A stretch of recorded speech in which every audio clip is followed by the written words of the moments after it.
maintenant qu'on a défini le type d'antifouling qu'il vous fallait et la quantité à prévoir qui correspond parfaitement à votre bateau, je vais vous donner dans ce cours la liste du matériel et des outils dont vous aurez besoin pour la réalisation du carénage.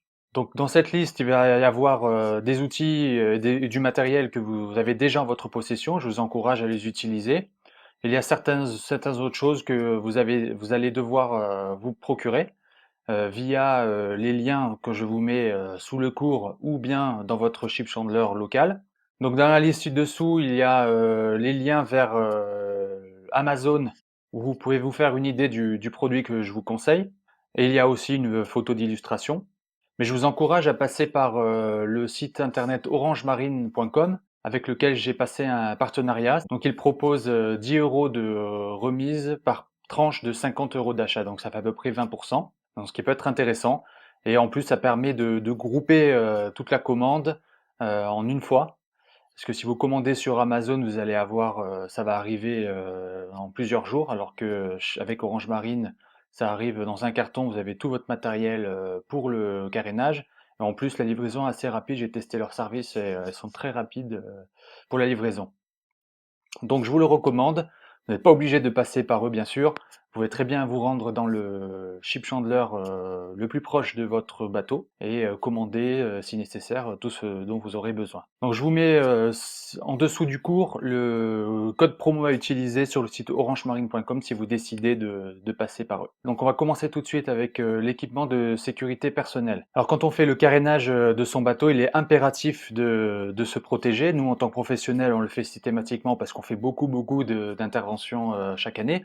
Mais même en tant que particulier, je vous encourage à le faire parce que c'est pour votre santé. Donc on est confronté à des produits nocifs, des produits chimiques, des gaz nocifs. Je vais vous donner tout de suite la liste du matériel qu'il vous faut pour votre protection personnelle. Alors pour commencer, il faut une combinaison complète avec cagoule et il faut absolument le type de combinaison étanche, donc résistante à l'eau. Si vous êtes très utile, notamment pendant le nettoyage de la carène au nettoyeur haute pression.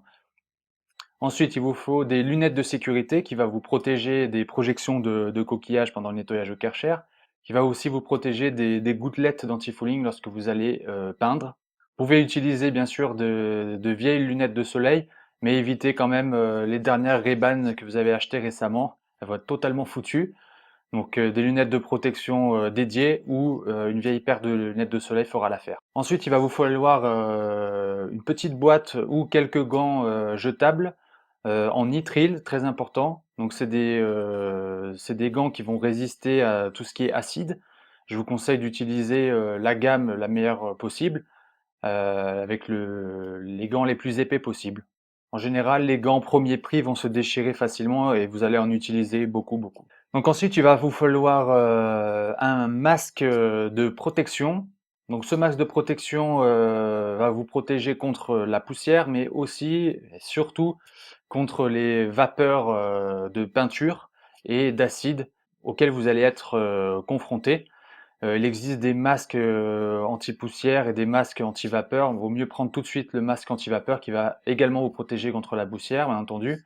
Donc le masque anti-vapeur va être un petit peu plus cher, mais il s'agit d'un investissement. Si vous comptez faire ces travaux tous les ans, vous allez en avoir besoin.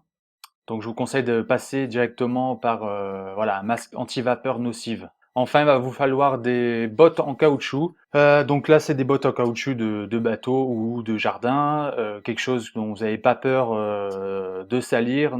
En fait, c'est simplement pour éviter d'avoir les pieds trop mouillés quand on nettoie le bateau et quand on passe la carène au Karcher, tout simplement. Donc maintenant, on va passer à la liste du matériel de nettoyage de la coque. Donc c'est le matériel classique de nettoyage de bateau que tout le monde devrait avoir à bord. Normalement, vous l'avez à bord, hein, c'est très simple et c'est peut-être les produits qui vous manquent. On va voir ça tout de suite. Donc il vous faut tout d'abord un tuyau d'arrosage. Dans l'idéal, ça serait d'en avoir deux, un que vous gardez propre pour le bateau et un deuxième un peu ancien que vous allez utiliser sur le chantier, parce que sur le chantier, il va se salir très rapidement. Et si ensuite vous l'utilisez à bord, au port pour nettoyer le bateau, il va vous salir le bateau plus qu'autre chose. Donc il va vous falloir un tuyau d'arrosage quasiment dédié au carénage. Donc ensuite, il vous faut un jeu de raccords. Chaque chantier est différent. De toute façon, c'est quelque chose que normalement vous avez à bord aussi avec les différents raccords à visser ou d'autres types. Donc il va vous falloir ce kit. Ensuite, un seau de nettoyage avec aussi la brosse souple et le manche qui va avec. Donc ça, c'est du matériel de nettoyage classique avec une brosse souple. Il y a plusieurs types de brosses. Vous prenez la brosse la plus souple pour le nettoyage de la coque. Ensuite, il va vous falloir un produit déjaunissant pour coque, donc qui est vraiment spécialement fait pour le nettoyage de la coque, parce qu'il est possible que la coque soit légèrement jaunie. Si vous n'avez pas prévu un polish, au minimum, le savon va faire revenir un petit peu de blancheur sur la coque. Donc c'est quelque chose que vous trouverez dans les chips Chandler ou dans les liens en dessous du cours. Il va vous falloir également un savon un petit peu plus puissant pour les traces que vous n'arriverez pas à faire partir. Pour cela, je conseille le Clean Boat, qui est un produit très efficace.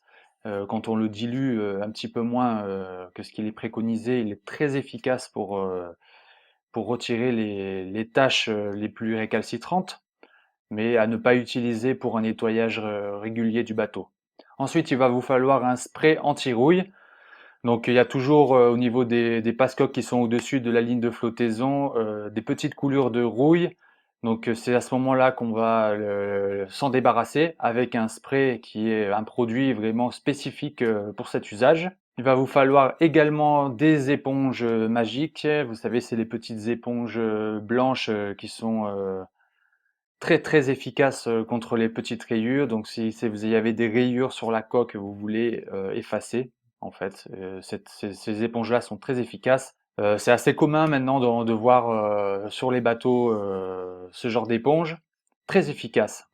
Ensuite, il va vous falloir pour le nettoyage des parties métalliques un produit acide anti-concrétion mais écologique. Donc vous pouvez très bien utiliser de l'acide chlorhydrique classique, mais au fur et à mesure, de plus en plus de chantiers vont interdire cette pratique et ils proposent d'utiliser des solutions écologiques. Donc il y a des gammes de produits, par exemple chez Cleanboat ou chez Matchem, qui ont des produits vraiment spécifiques pour se débarrasser des coquillages.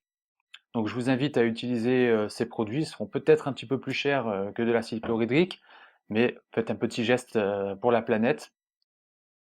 Bien entendu, l'acide chlorhydrique est très efficace à mettre dans un spray et à utiliser comme ça. Et ne pas oublier de récupérer l'acide avec un bac en dessous, pas que ça se retrouve sur le sol du chantier naval. Donc ensuite, nous allons voir les produits dont vous aurez besoin pour la préparation de la carène, juste après le nettoyage et juste avant l'étape de la peinture. Donc il va vous falloir dans un premier temps un mastic époxy, donc très important de prendre un mastic époxy et non pas un mastic polyester, parce que les mastiques époxy sont vraiment faits pour être posés sous la ligne de flottaison, ils sont très résistants. Donc je vous conseille le mastic époxy Watertight de International, celui que j'utilise tout le temps. Il va vous falloir une spatule, donc il va avoir plusieurs usages tout au long de votre chantier. Donc ça peut être pour gratter des petits résidus de coquillage, ça peut être pour ouvrir vos pots de peinture, ça peut être pour gratter de la peinture.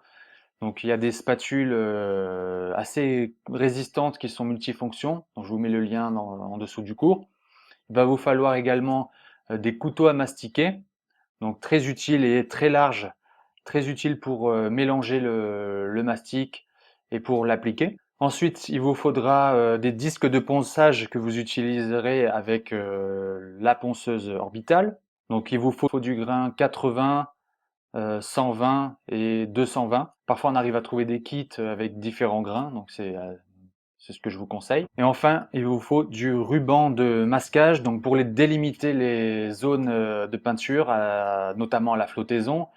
Et il ne faut pas prendre n'importe quel ruban de masquage et absolument éviter les rubans en papier type peinture d'appartement qu'on peut trouver dans les magasins de bricolage, car ce type de ruban va s'accrocher très fortement au gel coat et en moins de 24 heures, il vous sera pas impossible de l'enlever, mais ça va être une galère pas possible. Je vous promets, je vous évite là une erreur que j'ai fait quand j'ai commencé.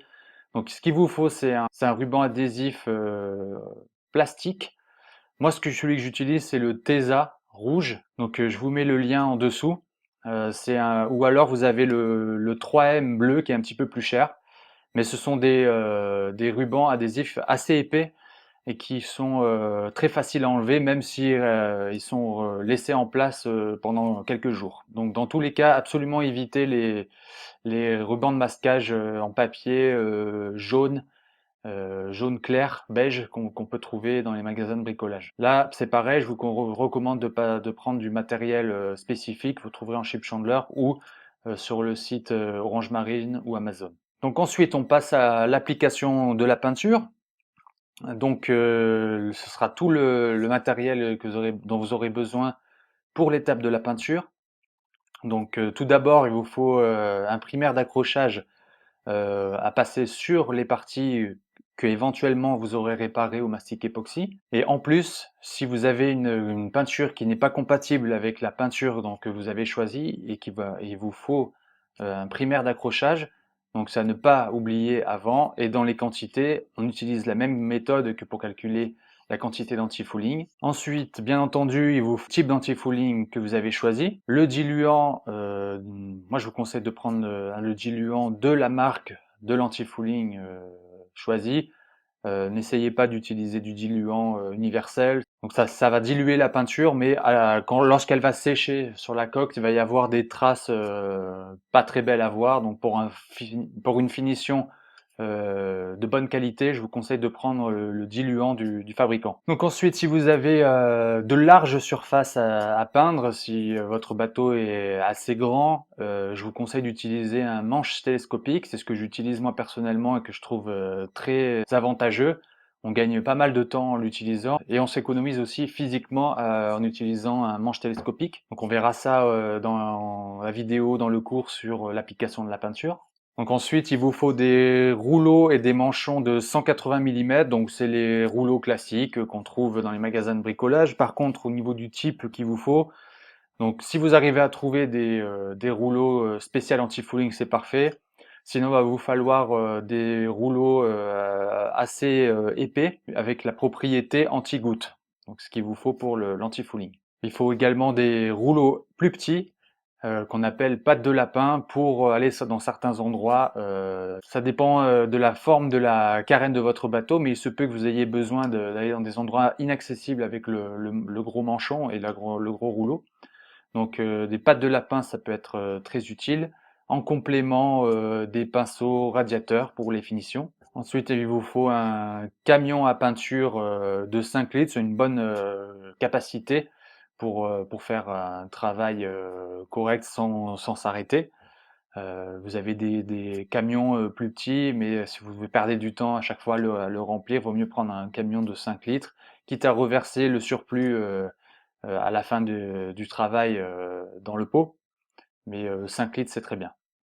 Donc il va vous falloir de l'acétone pour, par exemple, nettoyer si vous avez dépassé le masquage à la flottaison ou d'autres choses que vous aurez besoin de nettoyer. Vous pouvez aussi utiliser le diluant de l'anti-fouling. Donc après, il va vous falloir le primaire pour les parties métalliques. Donc en bombe ou en pot, donc vous avez choisi dans un précédent cours ce qui vous convenait le mieux. Le primaire et bien sûr la peinture pour métal.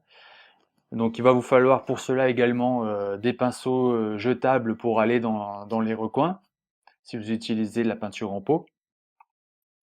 Et également un petit rouleau pâte de lapin, mais cette fois-ci un rouleau lacqueur pour la peinture Velox que je vous conseille. C'est un rouleau qui va vraiment voilà, faire une belle finition, surtout sur les hélices, donc bien lisse.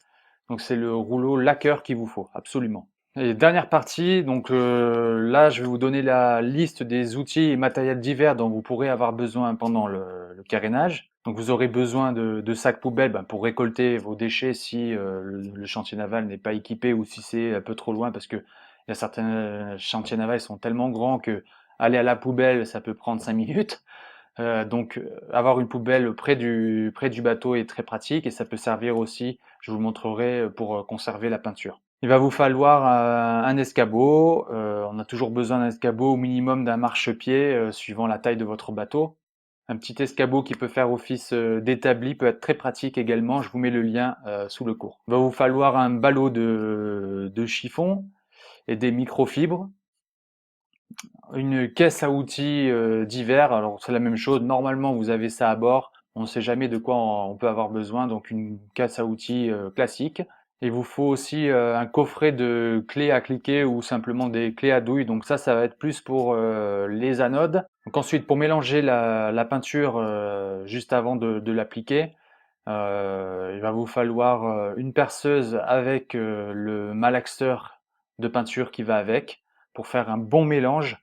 Parce que si on peut essayer, on peut le mélanger avec un bout de bois tout simplement dans le pot, mais déjà c'est long. Puis en plus, ça va pas très bien mélanger.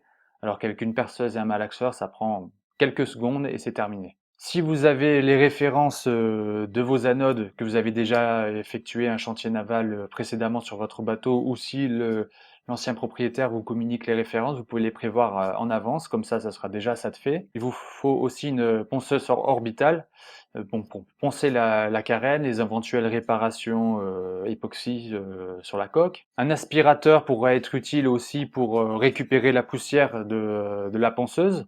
Il vous faut, pour une meilleure finition sur les hélices, une meuleuse équipée d'un disque abrasif spécial pour meuleuse. Vous allez voir la photo en dessous du cours.